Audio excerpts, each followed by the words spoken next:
Rocket Slime is a spin-off of the popular Dragon Quest series of RPGs, and instead offers a completely different take on the usual setup of the games that came before it. Leaving behind the grand adventures of old, players take control of Rocket, a cheerful slime, as he sets out to rescue his friends and rebuild his hometown of Boimberg after it's destroyed by a gang of mischievous monsters. Now the gameplay is where Rocket Slime shines, and all revolves around one simple ability that sees you being able to stretch yourself like a rubber band to launch at enemies or objects, a mechanic that serves as both an attack and a way to interact with the environment. Rocket can also hold up to 3 items at a time, whether they're treasure chests, bad guys, slimes or items, and throughout each level you'll find lots of train tracks and carts going by. If you throw an item onto one of these carts, it'll head back to your town, and as you progress, your town will grow, which allows you to unlock shops, libraries and museums for your troubles. One aspect of the gameplay that really shines though is that a little ways into the game you'll gain access to a tank, which opens up an entirely different style of play going forward. These tank battles are easily some of the most enjoyable moments of the game, and there's dozens of different kinds of ammo that you can equip and upgrade, each of which travel at different speeds, counter other kinds of ammo, and do huge amounts of damage. While it may not appeal to those seeking a traditional Dragon Quest RPG, its humour, creativity and charm make it a must-play for fans of the series and newcomers alike, so if you can find it for a decent price, Rocket Slime is definitely worth picking up and adding to your collection as well. Originally released in the arcades, Katsuri Death Label would find itself ending up on the DS a few years later and providing one of the most enjoyable but overlooked shooters it ever received. The essence of the game lies in its tightly designed boss rush style gameplay, and instead of being something that's broken up into a series of levels like many others of its kind, you've got to face a series of increasingly difficult boss battles, each with unique attack patterns and mechanics to overcome. The best way to sum the game up would be bullet hell, and I mean that in every sense of the word, as the screen soon becomes a blur of lasers which require precise movement and razor sharp reflexes to avoid. It's no walk in the park, and it's a game that's not afraid to challenge you, and even though this may turn some players away, I for one enjoy the unforgiving nature which forces you to take your time and get used to all of the options you have at your fingertips. Each boss introduces new challenges, from weaving through intricate mazes of bullets to reacting quickly to sudden changes in attack patterns, and the satisfaction of dodging a dense bullet barrage and delivering the final blow to a boss is just something that never gets old. One aspect I really enjoyed was the scoring system. That's all built around the concept of creating combos and chaining as many hits as you can to unlock some of the more higher amounts of points possible throughout each run. By carefully managing your resources such as health and weapons, there's a keen amount of strategy to each fight as well, and with the added pressure of trying to hike up your score, the careful use or conservation of them is paramount to coming out on top. Although it's not the best shooter out there, Katsuri Death Label is still one hell of a ride. The DS was one of the best handhelds to own for fans of RPGs, with plenty of incredible adventures to undertake, but one that flew well under the radar for many players was Glory of Heracles. Much like the name implies, the world and its story is heavily inspired by Greek mythology and centers around a man washed ashore with no memory of his past, only to be mistaken for the legendary Heracles. It's not long until you form a band of like-minded heroes and set out across ancient Greece, visiting iconic locations such as Mount Olympus, Troy and the underworld, and slowly start to unravel the secrets of your true identity. Now when it comes to gameplay, it's your standard RPG fare, with it being equally split into exploring and taking on enemies through the turn-based battle system. Here, all of your party members are broken up into different classes, which affords them a wide range of different abilities, from devastating physical attacks to those based on magic and elemental affinities. What helps the system stand out from others though is the way in which it utilizes the handheld's touchscreen. These take the form of minigames that range from drawing symbols to tapping targets, making spellcasting more interactive and rewarding. Naturally, as you level up, more and more options come into the fold that allows you to build a team that suits your approach to the game, as well as being able to customize them with many different types of equipment such as armor and weapons that have a noticeable effect out in the field. Glory of Heracles is one of the handheld's best hidden gems, and thankfully it stood the test of time and is just as enjoyable to play today as it was all of those years ago. The DS was home to plenty of incredible racing games from Mario Kart to Need for Speed, but one game that never managed to reach the same heights is Drift Street International, that looks and plays a lot like Ridge Racer with a huge emphasis upon drifting and its arcade approach to its gameplay. It sees you racing through winding city tracks and chaining drifts to rack up points while maintaining control at high speeds, and the control scheme is tight and responsive, allowing you to approach each corner with confidence, and by tapping the brake just before a turn, you'll throw yourself into a drift, but the longer you hold it, the more points you'll receive. Thankfully, the tracks are expertly designed around this mechanic, which are all inspired by real-life locations such as Tokyo, San Francisco and London, and complementing this is the extensive selection of cars that can be unlocked throughout the game, and you can upgrade engines, tyres and suspension, allowing you to tweak your ride to match your racing style. Like many racing games, there's a few modes to get stuck into as well, from street races to drift challenges and time trials that all help you work towards unlocking everything the game has to offer. Now, for a DS game, Drift Street punches well above its weight when it comes to visuals. The 3D graphics are smooth and run at a consistent frame rate, ensuring responsive gameplay during the intense races, with all of the cars being well modelled and the environments being just as detailed, featuring city lights, tunnels and reflective surfaces that enhance the street racing vibe. So if you're craving a portable street racing experience with a focus on skillful drifting and intense competition, Drift Street International delivers the goods with style and substance. I've always been a huge fan of mech games, may that be Armored Core or one of the many different Macross games over the years, but it wasn't until recently that I came across Super Control Mecha, which quickly became one of my favourites of its kind. Now, it takes place in the near future where humanity uses these huge mechanical gears, or MGs for short, to perform various tasks from construction to combat. You take on the role of a rookie pilot, and as the narrative unfolds, you become embroiled in a conflict against a mysterious enemy threatening the peace of the entire world. As you would guess, it's up to you to stop their plans, which takes the form of several different missions that require you to take advantage of the nearly 100 different variants of these mechanical gears, with each of them coming along with their own unique attributes, control schemes and combat style that utilize the touchscreen with a whole range of different input methods. As with most mech games, customization soon becomes a huge part of the experience, and as you complete missions, you'll earn currency which can be used to unlock new units, as well as different parts for them, such as armor or more powerful weapons. All of these options encourage experimentation and allows you to equip your gear in a way that you see fit for one of the many different missions throughout the game. Super Control Mecha MG is a creative and action-packed title, and with its diverse roster of robots, inventive mission design and satisfying combat, it soon becomes a must-play for mech enthusiasts and action game fans alike.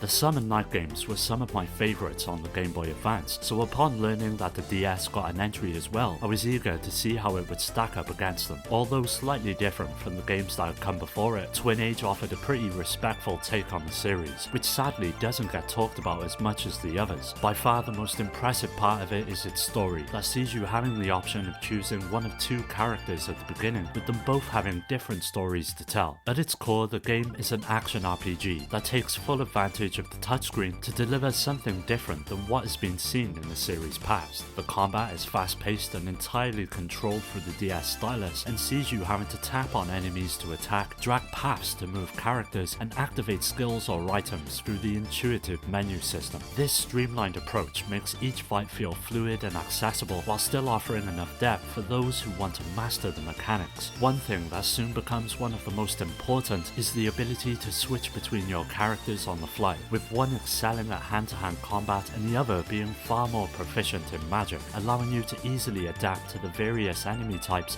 and combat scenarios you'll encounter throughout the adventure. On top of this, you can recruit and customize party members, including various summon beasts, and these companions bring unique abilities to battles, such as elemental attacks or defensive buffs that become essential to making your way through to the end. With its surprisingly deep story, intriguing battle mechanics, and intoxicating world to explore, Sun and Night Twin Age is one game RPG fans will not want to skip.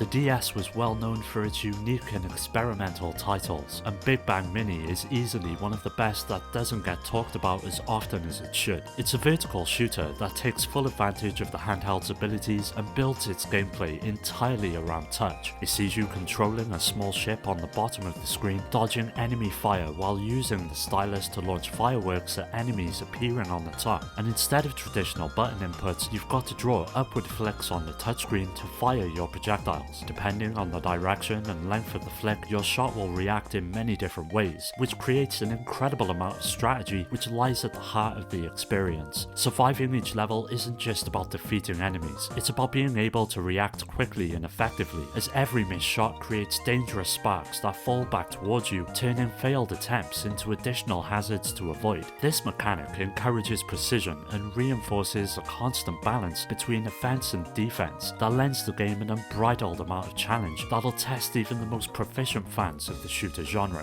Thankfully, you've got a few ways to help you along the way, and that mainly comes in the form of different items and power-ups that increase firepower, shields and other boosts, making later stages far more manageable while maintaining its intense difficulty. This is especially true during the boss fights, which are by far the game's high point and demand a key understanding of all the options in play. If you're like me and absolutely love the shooter genre, then Big Bang Mini is something you should definitely consider trying out for yourself.